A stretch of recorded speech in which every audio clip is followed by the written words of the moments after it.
परमेश्वर जब भी कहीं आता है वो पहले उस जगह का निर्माण करता है, उस योग्य बनाता है कि परमेश्वर वहाँ पे रह सके, है ना। जैसे हम लोग अगर कहीं भी जाने का रहता है या कहीं रहने का रहता है, पहले रूम का हम मरम्मत कराते हैं, व्यवस्था करते हैं, क्लीन करते हैं ना, और सारे जो है चाहे विंडो हो चाहे दरवाज़ा हो और हर प्रकार की जो वस्तुएं लगने वाली चीज़ें होती हैं हम उसका उपाय करते हैं, हम फिर वहाँ पे रहने लगते हैं, ठीक है।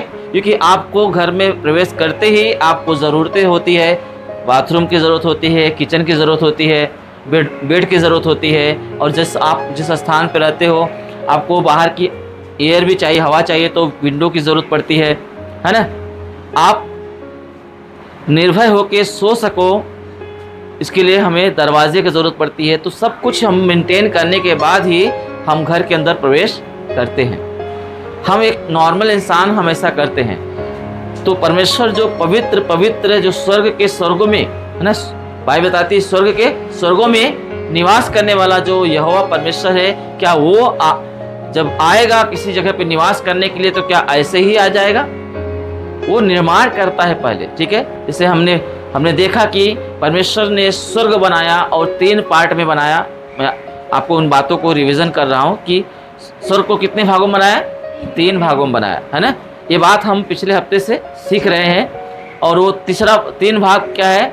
पहला भाग जो है हम जिसको बोलते हैं आकाश मंडल, जिसमें ग्रह आते हैं, तारे आते हैं, सूर्य आते हैं, चांद आते हैं, पृथ्वी आती है, ये सारी चीज़ें ये आती है जो हम देख सकते हैं। आज इस जो फर्स्ट जो हेवन है यानी पहला जो स्वर्ग है जिसको आकाश मंडल बोलते हैं, परमेश्वर ने उन सब जगह पे लोगों को घूमने के लिए, जाने के लिए, देखने के लिए परमेश्वर ने क्या किया है? रुकावट नहीं पैदा किया है। इसलिए लोग जो है चांद पर जा रहे हैं, मंगल ग्रह पे जाने की प्लानिंग कर रहे हैं। एक लड़की है, उसका नाम मुझे याद नहीं आ रहा है, वो लड़की जो है जब वो 6 साल की या 5 साल की हुई, 7 साल की, तभी से उसको जो है उसने टारगेट उसके पिता ने दे दिया कि तुझे मंगल ग्रह पे जाना है, ठीक है।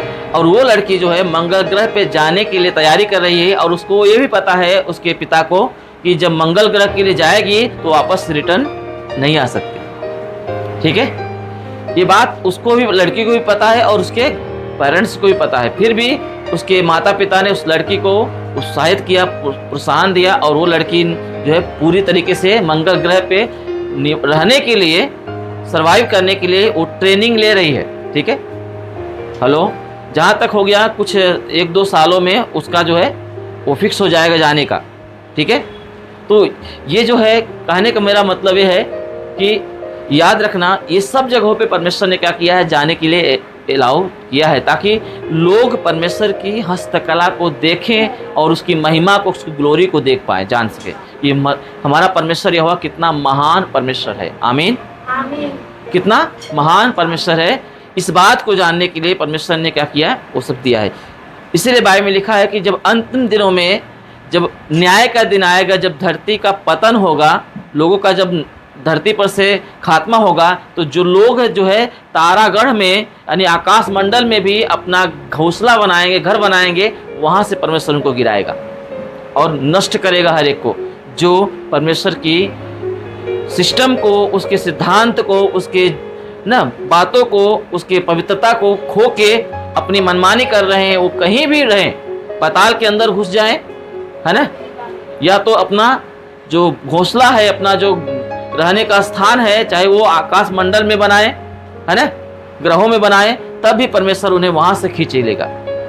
ये बात बाइबल बताती है, ठीक है। तो हम लोग सीख रहे थे कि परमेश्वर ने स्वर्ग को 3 भागों में बांटा है। एक आकाश मंडल हो गया, दूसरा हो गया पैराडाइड जिसको बोलते हैं, सुख लोग बोलते हैं, जहाँ पे पवित्र लोग जब धरती से जाते हैं तो वहाँ पे वो निवास करते हैं, ठीक है। जहाँ पे अब्राहम है ना, और एलिया है, हनोक है, और भी परमेश्वर के जो नबी लोग हैं सब वहाँ पे हैं, जो पवित्र लोग हैं। और उसके बाद जो तीसरा स्थान है, वो जो तीसरा स्वर्ग है जहाँ पे परमेश्वर निवास करता है, जो पवित्र पवित्र पवित्र स्थान है, वो जो महापवित्र स्थान है, ठीक है। और उसी प्रकार से परमेश्वर ने मूसा को जब दर्शन दिया, वो उसी ढांचे को दिया जो स्वर्ग का जिससे परमेश्वर ने निर्माण किया था, उसी ढांचे में परमेश्वर ने मूसा को बोला कि तंबू का निर्माण करे।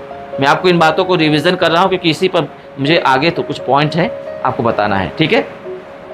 तो परमेश्वर ने जो है मूसा को बहुत ही खराई से, बहुत ही गंभीरता से बातों को बोला कि जैसा मैं तुझे पैटर्न बताता हूँ तंबू को बनाने के लिए, मंदिर को बनाने के लिए, वैसे ही पैटर्न बनाना, कुछ भी कमी नहीं होनी चाहिए।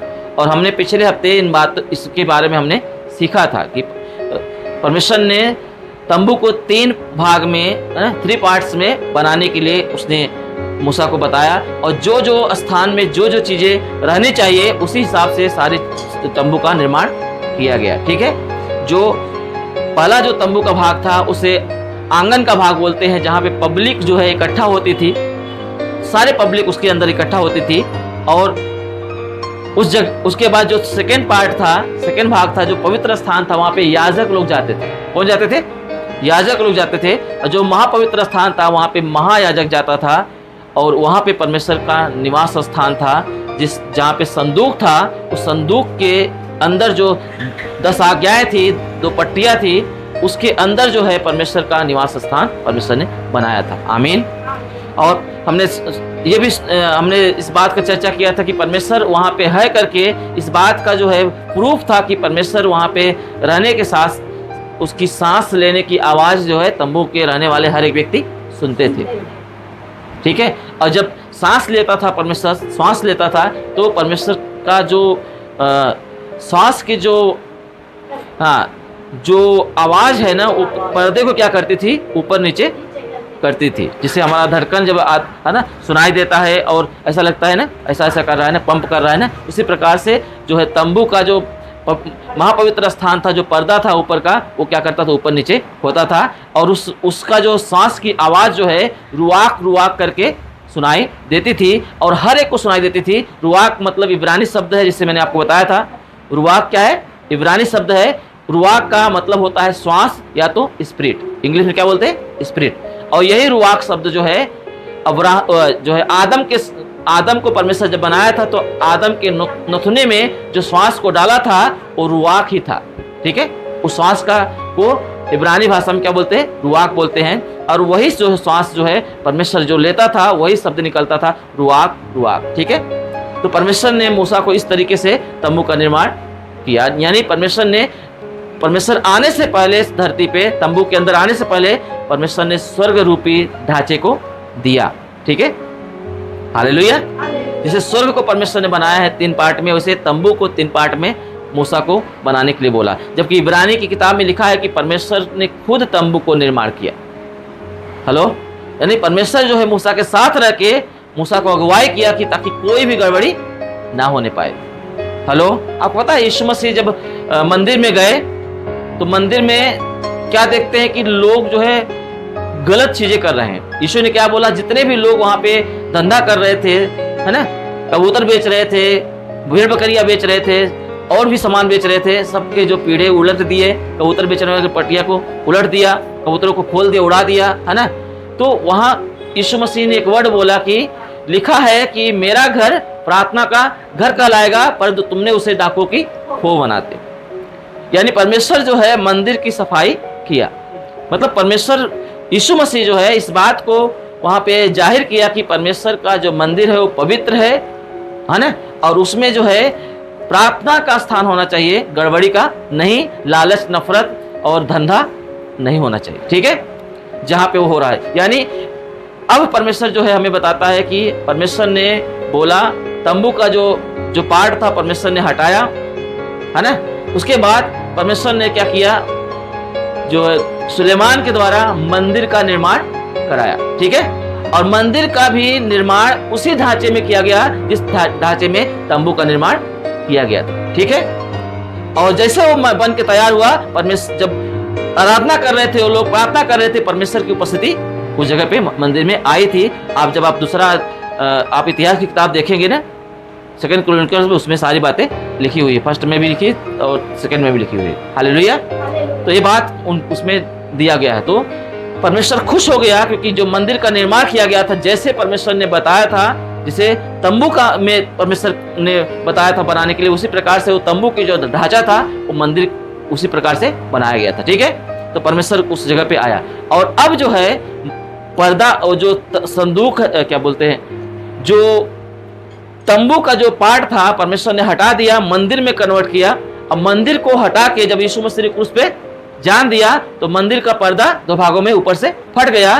तो मंदिर का जो सिस्टम था, ढांचा था, परमेश्वर ने तोड़ दिया। अब वो ढांचा परमेश्वर ने मनुष्य के अंदर बनाना। यीशु मसीह बोलते हैं तुम्हारा शरीर मेरे आत्मा का मंदिर है।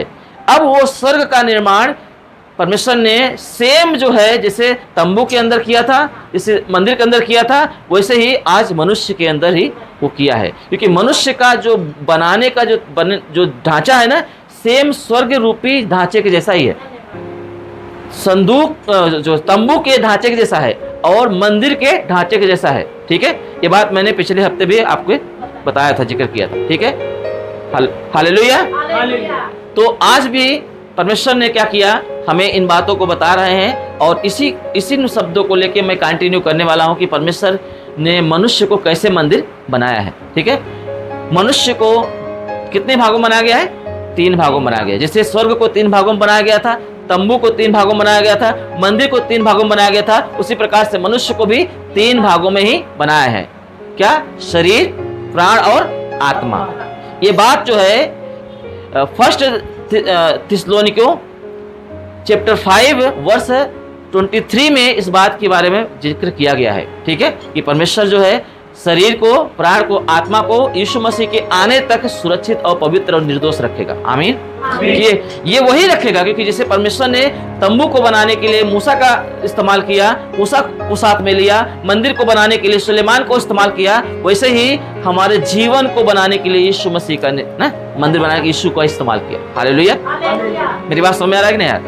अब वो यीशु जो है हमारे अंदर जो है वो मंदिर का, वो स्वर्ग का निर्माण करते हैं अपने लहू के द्वारा, बलिदान के द्वारा। हमें उस ढांचा का जो परमेश्वर ने आदम के समय से बनाया था, वो ढांचा जो गड़बड़ी करने की वजह से खराब हो गया था, वो तंबू में कन्वर्ट हुआ, मंदिर में कन्वर्ट हुआ, और वो ढांचा जो है आज यीशु मसीह के लहू के द्वारा आज साफ किया जाता है। हालेलुया। हमारा मनुष्य का जो प्राण है, मनुष्य का जो शरीर है, प्राण है, आत्मा है, ये तीनों जो है यीशु के लहू में सुरक्षित किए जाते हैं। आमीन। और जैसे प्रभु यीशु मसीह के लहू से एक व्यक्ति धुला जाता है, ये तीनों जो पार्ट हैं मनुष्य के वो पवित्र हो जाते हैं। फिर एक व्यक्ति जो है एक मंदिर का निर्माण हो जाता है, स्वर्ग का निर्माण हो जाता है उसके अंदर। अब फिर परमेश्वर का आत्मा जो है उसके अंदर क्या करता है? आके निवास करता है। हमने बताया था परमेश्वर का आत्मा कहाँ निवास करता है? हमारे दिमाग में, हमारे ब्रेन में, मस्तिष्क में। ठीक है, क्योंकि ये जो है तीसरा जो स्थान है ना, जो पवित्र स्थान, महापवित्र स्थान था ना, परमेश्वर ने हेड को चुना, सिर को चुना है। ठीक है, इसलिए यीशु मसीह क्या बोलते हैं? मैं कलीसिया का हेड हूँ, सिर हूँ। ठीक है, और आपको पता है जो सिर के अंदर जो ब्रेन वो परमेश्वर ने फिट किया है, वो 2 भागों में फिट किया है। मैंने बताया था आप लोग को 2 भागों में फिट किया हुआ है। ठीक है, और 2 भागों को जो है आपको पता है संदूक के अंदर कितने आज्ञा पटरियां थी? 2 पटरी थी, जिसमें 10 आज्ञाएं थी। कितनी आज्ञाएं थी? उसी प्रकार से परमेश्वर ने दिमाग को जो है, ब्रेन को 2 पार्ट में बनाया है और 2 पट्टियों के समान वो है। और जैसे परमेश्वर ने 10 आज्ञाओं को उन पट्टियों में रखा हुआ था, उसी प्रकार से दिमाग को, ब्रेन को परमेश्वर ने 10 जो है हार्मोन से बनाया है। कितने? 10 हार्मोन से बनाया है, जो 10 आज्ञाओं को दर्शाता है। ठीक है, मेरी बात समझ में आया? और उन्हीं के मध्य में परमेश्वर निवास करता है, और इसी जगह पे ज्योति रहती है। क्या रहती है? ज्योति रहती है, क्योंकि परमेश्वर उसी जगह पे निवास करता है, क्योंकि मनुष्य का आत्मा भी वहीं निवास करता है। हालेलुया। और परमेश्वर का जो आत्मा है वो मनुष्य के आत्मा के साथ ही निवास करता है। ठीक है, इसीलिए बाइबल में लिखा है जो परमेश्वर के साथ संगति करता है वो एक आत्मा बन जाता है। सबको समझ में आ रहा है मेरी बातें? ठीक है, तो ये जो है बातें हम लोगों ने पिछले हफ्ते भी सीखे हुए थे और हम उस बातों को रिवीजन कर रहे हैं। ठीक है, मेरी बात समझ में आया? और बाकी जो है बॉडी का जितना भी स्ट्रक्चर है ना, सब उसी मंदिर से स्वर्ग रूपी ढांचे के रूप में ही है। इसके बारे में डिटेल जाएंगे तो काफी समय जाएगा। ठीक है, ये 2 हफ्ते, 3 हफ्ते, महीनों भी जा सकता है। ठीक है, इसके लिए हम इतना डिटेल्स नहीं जाएंगे, आपको संक्षेप में बता रहे हैं कि आप समझे कि हमारा शरीर ही परमेश्वर के आत्मा का मंदिर है और यही परमेश्वर का स्वर्ग है, यही परमेश्वर का निवास स्थान है। परमेश्वर ने यही निवास स्थान बना के रखा है। आमीन। अब यहाँ पे वो रहना चाहता है। कुरिन्थियों की किताब में पौलुस बोलते हैं कि तुम्हारा शरीर परमेश्वर का आत्मा का मंदिर है, परमेश्वर तुम्हारे अंदर रह के तुम्हारे साथ चलना फिरना चाहता है ना। तुम्हारे साथ वो जो है उन बातों को प्रकट करना चाहता है, उस प्रेम को, उसकी ग्लोरी को, उसकी महिमा को, उसकी पवित्रता को हमारे अंदर से आमीन प्रकट करना चाहता है। और हमारे जो मुंह है हमारा है, हमारे मुंह को अपना मुंह बना के उन बातों को, उसके ज्ञान की खुशबू हर जगह फैलाना चाहता है कि परमेश्वर कितना पवित्र और ज्ञानी है, बुद्धिमान है। वो बुद्धि को निर्माण वही किया हुआ है और वही सब कुछ है। आमीन। ये बात को परमेश्वर हमारे माध्यम से, इस बॉडी के माध्यम से सारी प्रतिक्रिया को, उसकी अपने महिमा को प्रकट करना चाहता है और लोगों को बचाना चाहता है। आमीन। जो आज भी लोग यीशु को ग्रहण न करने की वजह से आज भी वो पवित्र नहीं है और वो नरक की कौर हो रहे हैं। वो मंदिर जहाँ पे परमेश्वर निवास करना चाहिए, वो स्थान से जैसा परमेश्वर ढांचा चाहता है, वो ढांचे के रूप में क्लियर नहीं है। इसकी वजह से जो है आज परमेश्वर यीशु मसीह क्या कर रहा है, उन तक पहुंचना चाहता है ताकि वो भी मन फिराए और परमेश्वर उनके अंदर स्वर्ग का निर्माण करे। और जिस मंदिर को परमेश्वर ने बनाया है आदम के समय से ही, जो ढांचा तैयार किया था, वो ढांचा के अंदर परमेश्वर, उस मंदिर के अंदर, उस स्वर्ग के अंदर परमेश्वर निवास कर सके। आमीन। ये बात जो है परमेश्वर चाहता है और इसीलिए परमेश्वर बोलता है तुम्हारे माध्यम से मैं मेरी ज्ञान की सुगंध को फैलाना चाहता हूँ। आमीन। हमारे द्वारा, बाइबल में लिखा, पौलुस बोलता है हमारे द्वारा परमेश्वर यीशु मसीह क्या करता है, विनती करता है। क्या करता है? विनती करता है कि हम परमेश्वर के साथ क्या करें, मेल मिलाप कर ले हमारे माध्यम से, इस मुंह को इस्तेमाल करके। ठीक है, क्योंकि परमेश्वर जो है तंबू के अंदर, मंदिर के अंदर, उस महापवित्र स्थान से बातें करता था। हालेलुया। वो बातें करता था इज़राइल लोग को, वो अपनी बातों को, अपनी प्रतिज्ञाओं को, अपनी पवित्रता को उन्हें बताता था और कैसे उनको जीवन सर्वाव करना है, पवित्रता को कैसे बनाए रखना है। इन बातों को परमेश्वर क्या करता था, उनसे बातें करता था, उनके बीच में रखता था उस महापवित्र स्थान से। मेरी बात समझ में आ रहा नहीं आ रहा? आपको पता है परमेश्वर जब भी कुछ करता है उसमें एक सिद्धांत रहता है, एक प्रिंसिपल रहता है। बिना प्रिंसिपल के कुछ भी होता नहीं है। आप पता है नेचर में जितनी भी प्रतिक्रियाएं हम देखते हैं उसके साथ एक सिद्धांत है, एक प्रिंसिपल है। ठीक है, आप चाहे सूर्य चांद देखोगे, चांद को देखोगे, आप धरती को देखोगे, तारागणों को देखोगे, या तो आप नेचर को देखोगे। और भी जो हम देखते हैं कि जो बारिश है, बारिश के समय में आता है, गर्मी के समय आता है, और सर्दी समय आता है। हर चीज़ों को परमेश्वर ने एक सिस्टम दिया है, एक सिद्धांत दिया है। ठीक है, उस सिद्धांत के अनुसार काम करते हैं। ठीक है, और सिद्धांत के में गड़बड़ी होगा तो इंसान परेशान हो जाएगा। हेलो, मेरी बात समझ में आया? समय से पहले बारिश होना फसल के लिए नुकसानदायक होता है।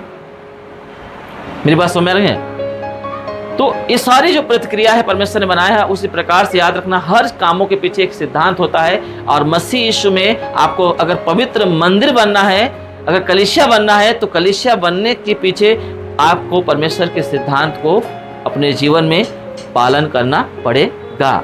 जो व्यक्ति परमेश्वर के इस प्रिंसिपल को, इस सिद्धांत को अपने जीवन में नहीं ग्रहण करता, वो व्यक्ति परिपूर्ण कलीसिया नहीं बन सकता जैसा परमेश्वर चाहता है, जिसको यीशु मसीह आएगा ले जाने के लिए। वो कलीसिया जिसमें तेजस्वी हो, जो पवित्र हो, निर्दोष हो, वो कलीसिया का निर्माण नहीं हो पाएगा अगर वो जो व्यक्ति उस सिद्धांत को, परमेश्वर को फॉलो नहीं करता, सिद्धांत को लेके नहीं चलता। ठीक है, वो परिपूर्ण कलीसिया नहीं बन पाएगा जैसा परमेश्वर चाहता है। हालेलुया। मेरी बात समझ में आ रहा है? आपको पता है जब मैं कलीसिया के विषय में प्रभु ने सेवकाई मुझे सौंपा ना, तो परमेश्वर ने मुझे एक सिद्धांत दिया। आपको पता है अपने चर्च का एक सिद्धांत है जो परमेश्वर ने मुझे बताया है, और मैं कलीसिया को कभी कभी बीच बीच में मैं बता भी चुका हूँ, आप लोग को मैं बताता रहता हूँ। आपको पता है परमेश्वर ने, जब मैं कलीसिया मेरे द्वारा स्थापना किया, तो परमेश्वर से मैंने पूछा, प्रभु इस कलीसिया का प्रिंसिपल क्या है, सिद्धांत क्या है? तो परमेश्वर ने मुझे 3 ऐसे वचनों के अध्याय में लेके गया जिसके माध्यम से कलीसिया का सिद्धांत परमेश्वर ने मुझे बताया। ठीक है, और उस वो जो है सिद्धांत 5 चरणों में, 5 जो है भाग में परमेश्वर ने मुझे बताया। उसके कम से कम मोटा तौर से, है ना, मुख्य पॉइंट के रूप में 5 पॉइंट परमेश्वर ने मुझे दिया उन अध्यायों के अनुसार। पहला अध्याय है, पहला जो बुक है वो मैथ्यू है। मैथ्यू चैप्टर 28 वर्स 19 और 20। निकालो मत, आपको मैं बता रहा हूं। मत्ती की किताब 28 अध्याय और 19 और 20 के अकॉर्डिंग परमेश्वर ने कलीसिया का निर्माण करने को बोला। फिर प्रेरितों की किताब दूसरा अध्याय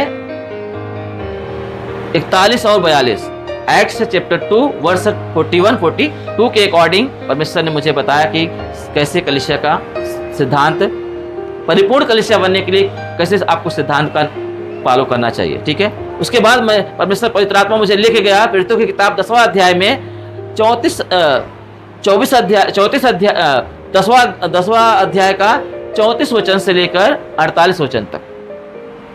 हेलो,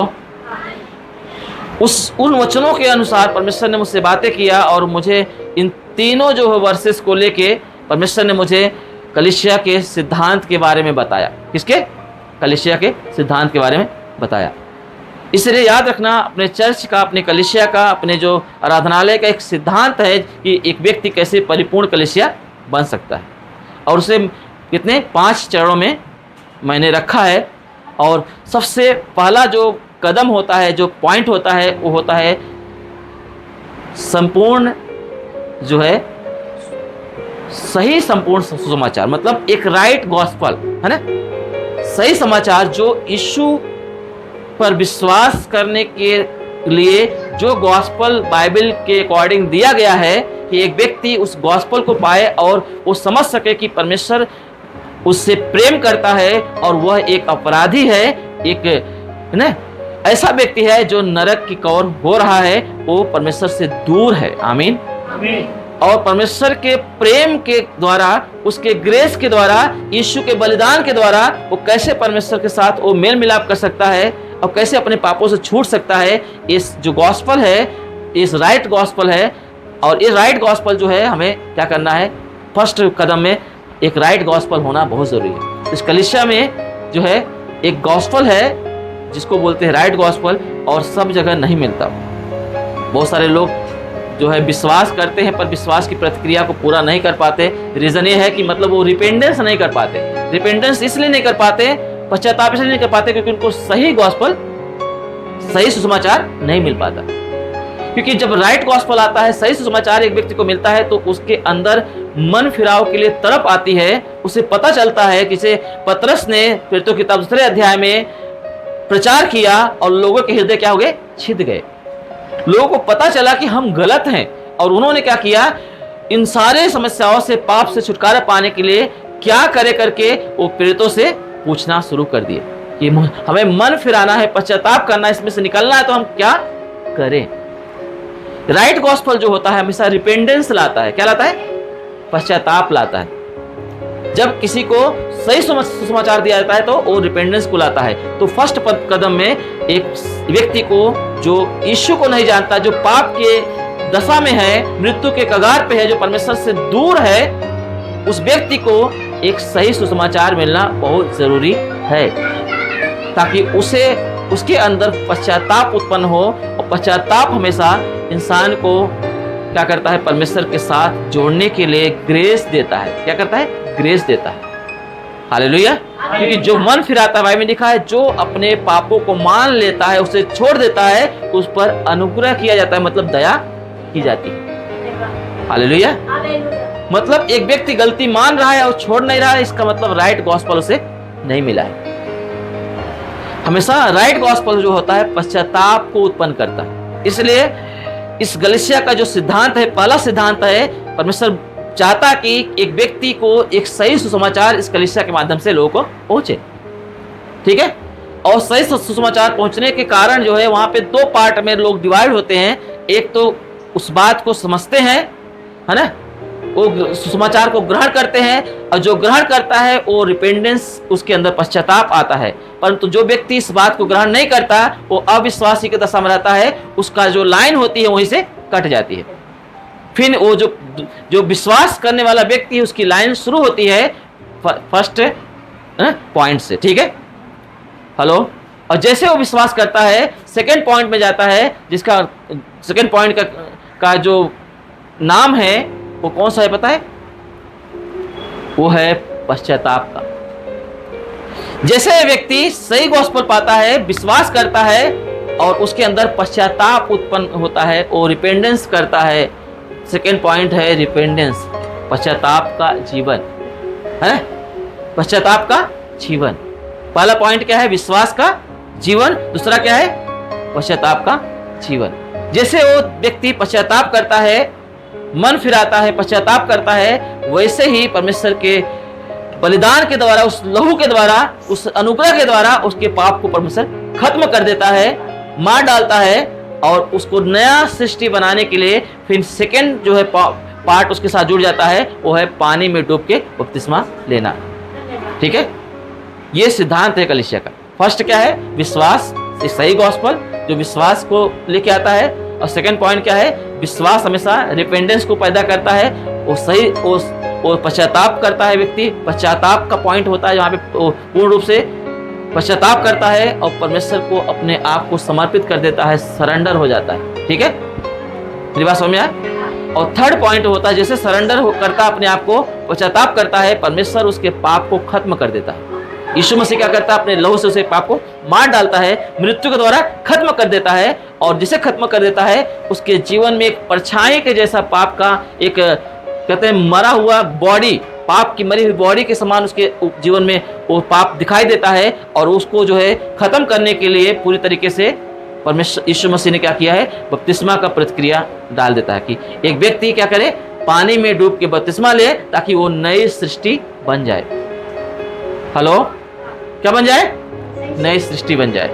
बाइबल में लिखा है, कुरिन्थियों की किताब 2 अध्याय का 5-17 में लिखा है कि जो मसीह यीशु में है वो नई सृष्टि है, पुरानी बातें बीत गई, देखो सब कुछ नया हो गया, है ना। कुरिन्थियों की किताब में ये बात बताया गया है कि मसीह यीशु में तुम नई सृष्टि हो, पुरानी बातें बीत गई, देखो सब कुछ नया हो गया। तो वो व्यक्ति नया हो जाता है। फिर चौथा पॉइंट जो होता है, अब उसे जो पवित्र जीवन मिला हुआ है, नया जीवन मिला हुआ है, उसे संभाल के रखने के लिए परमेश्वर हमें शिक्षा देता है। क्या देता है? शिक्षा देता है। सीखना है ताकि जो पवित्र जीवन है उसे संभाल के रख सकें, फिर से हम पाप रूपी जीवन को अपने अंदर ना ले पाए, उससे बच सके करके हमें उस सिद्धांत को जाने कि कैसे अपने आप को पवित्र बनाए रखें। ठीक है, उसके लिए स्टडी होती है, बाइबल स्टडी होती है, शिक्षा आपको सीखना है। ठीक है, और जैसे शिक्षा में लीन हो जाता है इंसान, वो कलीसिया का निर्माण हो जाता है। क्या हो जाता है? वो ऐसी कलीसिया बन जाता है जो परिपूर्ण कलीसिया हो जाती है। और वो शिक्षा पाते पाते वो 5वें कदम में घुस जाता है, जिसको बोलते हैं चर्च। क्या बोलते हैं? चर्च। 5th पॉइंट हो जाता है वो, और वो चर्च बन जाता है, पूर्ण रूप से एक सिद्ध कलीसिया बन जाता है। और वो जो है उस शिक्षा के दौरान क्या करता है? वो 5 सेवकाई को क्या करता है? वो फॉलो आदर करना शुरू कर देता है। और जैसे वो आदर करना शुरू करता है, वो 5 सेवकाई मिल के उसे कलीसिया में तब्दील कर देता है। क्या करता है? कलीसिया में तब्दील कर देता है, और वो सुरक्षित और परिपूर्ण कलीसिया बन जाता है। 5 प्रकार की सेवकाई, आपको पता है 5 प्रकार की सेवकाई है बाइबल में, है कि नहीं? बाइबल में परमेश्वर ने सिद्धांत दिए हैं कलीसिया को परिपूर्ण कलीसिया बनाने के लिए, ग्रोथ करने के लिए। परमेश्वर ने 5 प्रकार की सेवकाई दी थी, और उस सेवकाई से जो इंसान प्रभु यीशु मसीह में बढ़ता है, वही उस फाटक से प्रवेश कर पाएगा जो यीशु रूपी फाटक होता है, जो जीवन का फाटक है, उद्धार का फाटक है। हेलो, जो 10 कुंवारियों के है ना के विषय में बताया गया था कि फाटक बंद कर दिया गया है ना। हेलो, तो वो उसमें उसके लिए बंद नहीं होगा फाटक, उसके लिए खुला रहेगा। जो 5 सेवकाई को आदर करते हुए उसको लेके चलने वाला व्यक्ति मसीह में जब लेके चलता है, तो वो क्या करता है? वो फाटक से प्रवेश कर पाता है, उसके लिए फाटक खुला हुआ रहता है। हालेलुया। और ये जो है हम तंबू के अंदर से ही देखते हैं। आपको पता है तंबू को परमेश्वर ने जब बनाने के लिए बोला था, तो तंबू के जो चारों तरफ से बंद था, कहीं भी ऐसे स्थान नहीं था कि तंबू के अंदर प्रवेश कर किया जा सके। वो एक ही स्थान था जो फाटक था। ठीक है, और वो जो फाटक था, जो गेट था, वो जो है 5 पिलरों से बना हुआ था। कितने? 5 पिलरों से बना हुआ था। वो 5 पिलर जो होता है 5 प्रकार की सेवकाई को दर्शाता है। हालेलुया। वो जो 5 पिलर थे तंबू के अंदर, जो गेट पे लगे हुए थे, जिसके द्वारा लोग प्रवेश कर रहे थे उस गेट से, 5 पिलरों से वो बना हुआ था। वो पिलर जो है हम देखते हैं कि इफिसियों की किताब 4 का 11 वचन में वो पिलर 5 सेवकाइयों को दर्शाता है। कितने? 5 सेवकाइयों को। ये प्रॉपर परमेश्वर ने बोला है। आप वचन निकालो, पढ़ सकते हो उसको। इफिसियों की किताब 4 का 11, जल्दी करो। Ephesians chapter 4 verse 11। ज्योति पढ़ो बाबा, रख निकाल।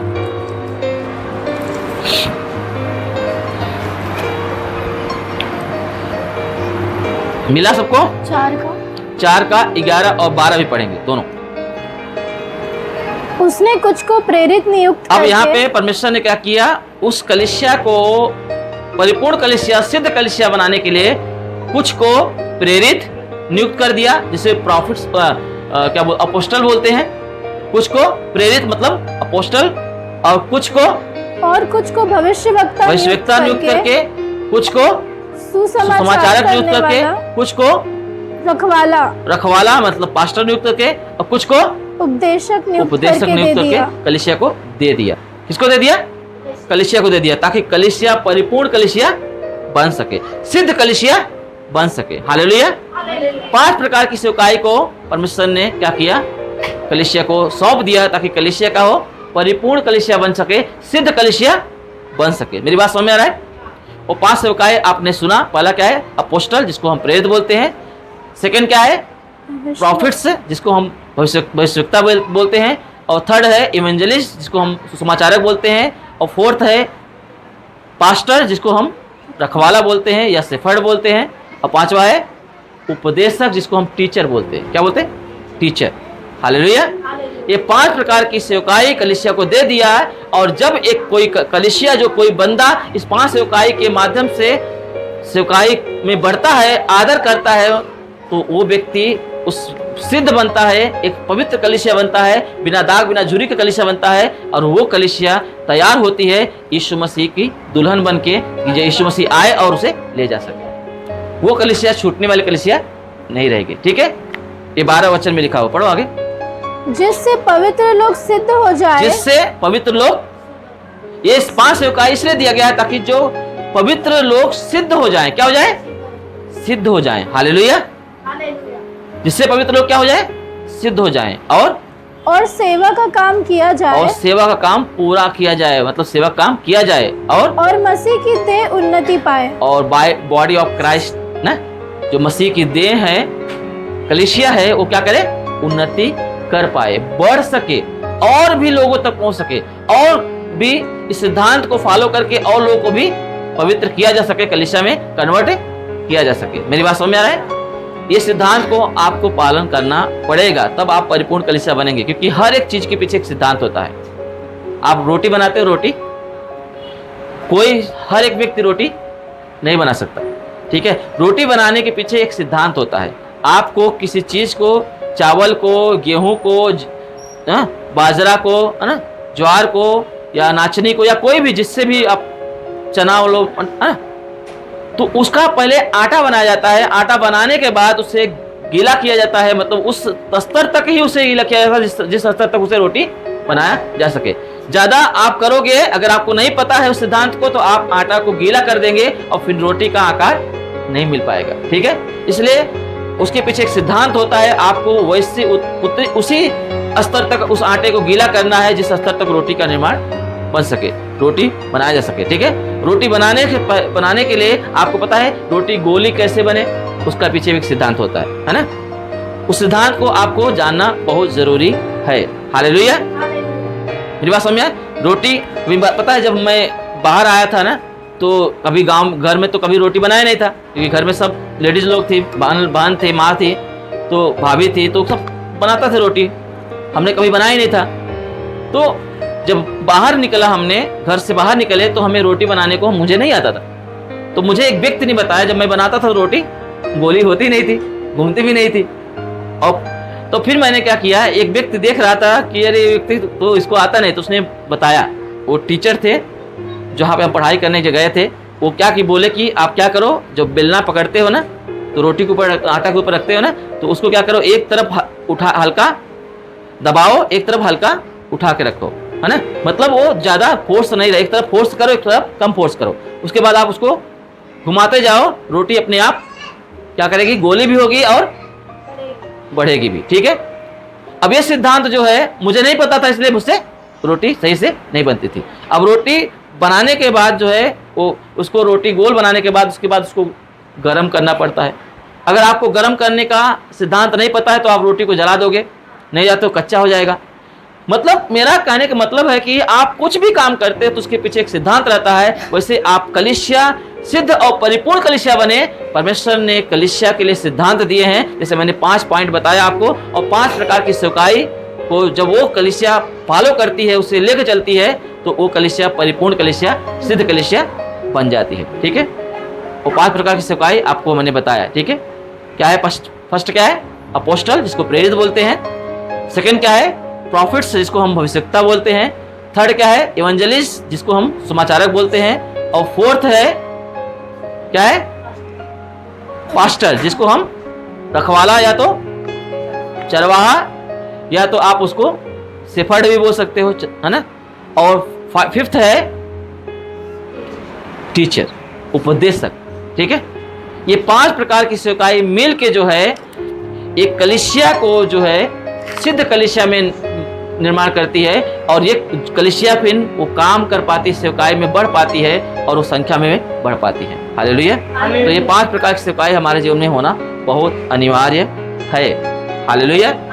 सबको समझ में आ नहीं आ रहा है? तो इस सिद्धांत को फॉलो करना पड़ता है, और जब एक व्यक्ति इस सिद्धांत में चलता है उसका एक साइन होती है, साइन जिसने जो परिपूर्ण कलीसिया बनने के लिए ये 5 जो है जो सिद्धांत है और 5 प्रकार की सेवकाई है, इन दोनों कदमों को वो अपने जीवन में लेके चलता है, उसका जीवन वो सिद्ध कलीसिया बन चुका है। इसका साइन जो है प्रेरितों की किताब 2 अध्याय का 42 वचन में लिखा हुआ है ना। एक्ट्स चैप्टर 2 वर्स 42 में ये बात लिखा हुआ, पढ़ो, निकाल लो फटाक से, उसके बाद हम बंद करेंगे।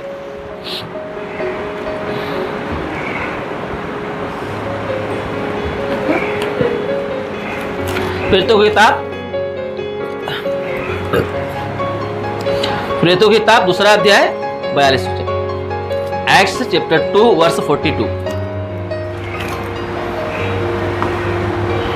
और वे प्रेरितों से शिक्षा पाने। अब ये जो है ना, ये ऐसे कदम में आ गए, ये सब जो है मन सुसमाचार पाए, है ना, और पतरस के द्वारा सुसमाचार पाए, फिर उन्होंने क्या किया, मन फिराया, बपतिस्मा लिया, है ना। अब वो सीखने के लिए, शिक्षा पाने के लिए क्या किए, अपने आप को समर्पित कर दिए और शिक्षा पाने लगे, और वो कलीसिया में शामिल हो गए। 5वें स्थान पे वो शिक्षा के माध्यम से घुस जाते हैं, और उसमें जो है 4 कदम कंटिन्यू उनके अंदर बना रहता है, क्योंकि एक व्यक्ति शिक्षा पाने के लिए वो कंटिन्यू शिक्षा पाता रहेगा। अगर आपने बाइबल पूरा पढ़ लिया है ना, फिर भी आपको बाइबल पढ़ना चाहिए। हेलो, क्योंकि परमेश्वर आपको, आप तो सब कुछ जान गए हैं कि गलत क्या है सही क्या है, पर आपको उसे भूले ना, उससे भटक न जाए, आपको उसमें सदैव बने रहना है। आमीन। तो इसलिए ये 5 कदम जो है, पहला क्या है, वो प्रेरितों से शिक्षा पाने लगे। मतलब फर्स्ट पॉइंट क्या है, हेलो,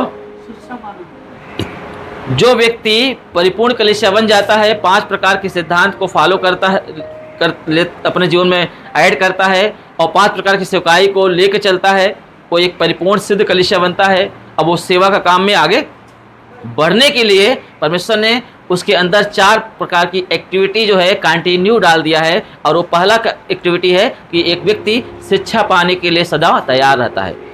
उसके जीवन में कोई भी काम आने दो, परंतु जब वचन की प्रचार की बात आएगी, वचन सुनने की बात आएगी, सीखने की बात आएगी, शिक्षित होने की बात आएगी, बाइबल स्टडी करने की बात आएगी, तो वो व्यक्ति क्या करेगा, सारी बातों को साइड कर देगा। ठीक है, मेरी बात समझ में आए?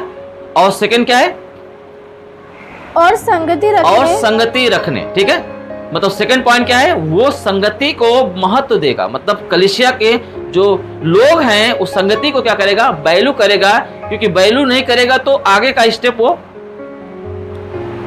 है ना निर्दोष नहीं ले सकता। मतलब जो प्रभु भोज है ना वो निर्दोष नहीं ले सकता, क्योंकि जब व्यक्ति संगति करता है, संगति को महत्व देता है, तो वो यीशु को महत्व देता है, क्योंकि ये कलीसिया क्या है, यीशु मसीह की देह है और वो उसका हेड है, सिर है। ठीक है, जब एक व्यक्ति इस ग्रुप को यानी जो संगति को वैल्यू करता है तो बॉडी ऑफ क्राइस्ट जो परमेश्वर की देह है ना उसको वो वैल्यू करता है। और जब वो उसकी वैल्यू करता है तो जो विजिबल रूप में है उसकी वैल्यू उसके अंदर जब दिखती है, तो जो इनविजिबल है, जो मेज है, जो प्रभु भोज है, रोटी तोड़ने की जो प्रतिक्रिया है, उसको वो निर्दोष ले सकता है। ठीक है, इसीलिए परमेश्वर ने क्या किया है, ये 4 प्रकार की एक्टिविटी में पहला क्या दिया है, शिक्षा के महत्व दिया है, चौथा क्या दिया है, दूसरा क्या दिया है, संगति के महत्व दिया है, और फिर तीसरा स्थान पे रखा है प्रभु और भोज।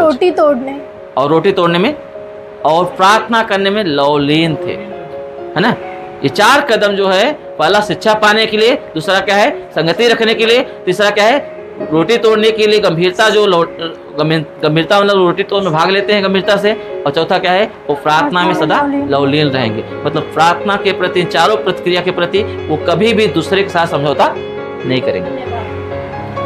ठीक है, एक दिन टीना बोल रही थी कि पास्टर जी प्रार्थना करो कि ऐसा मुझे काम मिल जाए कि मुझे ना रुकावट ना आए प्रार्थना में आने की। ठीक है, क्यों पता है, तकलीफ होती है उसको जो प्रभु से प्रेम करते हैं, जो उस प्रतिक्रिया में जाते हैं ना उसे बर्दाश्त नहीं होता, क्योंकि सबसे ज्यादा ये 4 पॉइंट उसके जीवन महत्व रहेगा। ठीक है, क्या, शिक्षा, संगति, प्रभु भोज और प्रार्थना। ठीक है ना,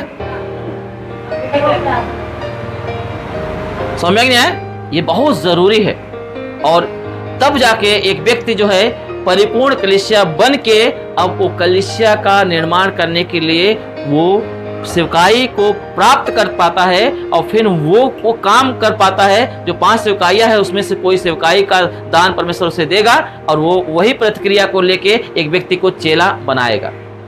अब वो चेला परिपूर्ण से बन चुका है ना, अब वो चेला बनाने के लिए जाएगा। ठीक है, अब फिर वो चेला को जिसको चेला बनाना है, वही 5 जो कदम है ना, जो सिद्धांत है, जैसे मैंने आपको बताया है 5 सिद्धांत, वो सिद्धांत को लेके एक व्यक्ति को तैयार करेगा कलीसिया में, और वो 5 प्रकार की सेवकाई को महत्व देने के लिए वो व्यक्ति क्या करेगा, सिखाएगा। ठीक है, कि 5 सेवकाई जो है वो जो प्रभु ने दिया है कलीसिया की ग्रोथ के लिए, सिद्धता के लिए, वो उसे आदर करे। आज बहुत सारे लोग नहीं आदर कर पाते, है ना, अपनी मनमानी करते कलीसिया में, पास्टर का कोई वैल्यू ही नहीं रहता। ऐसे भी कुछ लोग होते, सुनते ही नहीं है, पर ऐसे वो सिद्ध नहीं बन पाएंगे। सिद्ध बनने का है तो आपको प्रिंसिपल को, सिद्धांत को फॉलो करना पड़ेगा। कुछ भी काम करोगे उसके पीछे सिद्धांत है। वैसे आप परिपूर्ण कलीसिया बनने के लिए, सिद्ध कलीसिया बनने के लिए परमेश्वर ने आपको बाइबल के अकॉर्डिंग आपको सिद्धांत दिए हैं, वचन के अकॉर्डिंग सिद्धांत दिए हैं, जो परमेश्वर अपने सेवकों के द्वारा आपके बीच में रखते हैं। आपको उसे क्या करना है, अपने जीवन में लेना है, ताकि आप पवित्र और निर्दोष और तेजस्वी कलीसिया में आप बने रहें, ताकि जब यीशु मसीह आए और आप छूटे न, आपको वो लेके जाए। हालेलुया। आइए प्रार्थना करें। पवित्र पिता यीशु के नाम में पापा हम धन्यवाद करते हैं आपके प्रेम, आपके दया के लिए, ये खूबसूरत लम्हे के लिए पिता, जो आज आपने हम सबको दिया लॉर्ड। कैसे आपने हमें बताया पिता कि हम खुद एक स्वर्ग हैं पिता, आप हमारे जीवन में निवास करना चाहते पिता, क्योंकि जब आप हमारे जीवन में निवास करने के लिए आप हमें उस मंदिर को निर्माण किया पिता, हमारे अंदर हमें मंदिर बनाया पिता, आपने उसे उस स्ट्रक्चर में बनाने के लिए रखा पिता, जैसे आपका रहने का स्थान है लॉर्ड। जैसे आपने स्वर्ग का निर्माण किया 3 भागों में, आपने तंबू में 3 पार्ट बनाया आपके रहने के लिए आने से पहले, तब आपने आया मंदिर के अंदर, आपने जो सुलेमान के द्वारा निर्माण किया गया था उसके अंदर आप आने से पहले आपने उस सिद्धांत को दिया। आज वैसे ही हमारे बॉडी में जो आपका मंदिर है पिता, इसके अंदर आने के लिए हमें ये सिद्धांत दिए हैं पापा, ताकि आप आए हमारे अंदर राज्य करें पिता, और आपकी महिमा ग्लोरी को प्रकट करें, आपकी सामर्थ को प्रकट करें, आपके सुगंध को फैलाएं पिता हमारे माध्यम से। आज जो जीवन जीने के लिए हमें सिद्धांत को, प्रिंसिपल को हमें फॉलो करने के लिए इसके इर्द गिर्द न जाए पिता, और झूठी प्रकार की शिक्षाओं को, फॉल्स टीचिंग को जो आज चारों तरफ से फैली हुई पिता, उसमें ये कलीसिया के बच्चे हम में से कोई प्रभु उसमें न जाने पाए पिता। हम आपके सिद्धांत जो आपने हमें दिया पिता उसमें बने रहे, ताकि हम पवित्र और निर्दोष बने रहे पिता, और हम औरों को भी मदद कर पाएँ कि वो भी कलीसिया बन सके पिता, ताकि वो छूटे न, वो अनंत काल के जीवन में प्रवेश कर पाए पिता, उस फाटक से प्रवेश कर पाए पिता जहाँ से हमें प्रवेश करने के लिए जीवन का जो फाटक है पिता, जो खुद आप है लॉर्ड, हमें मदद कर लॉर्ड। यीशु के नाम से ये सारी बातें जो आप कलीसिया, जो आत्मा जो कलीसिया से बातें कर रहा है पिता, ये कलीसिया उससे फॉलो करे पिता, ताकि ये परिपूर्ण कलीसिया बने, सिद्ध कलीसिया बने और प्रभु सेवा का काम आगे बढ़ पाए पिता। ऐसा अनुग्रह है इस कलीसिया को हम सबको दे पापा, यीशु के नाम से मांगते हैं, आमीन आमीन।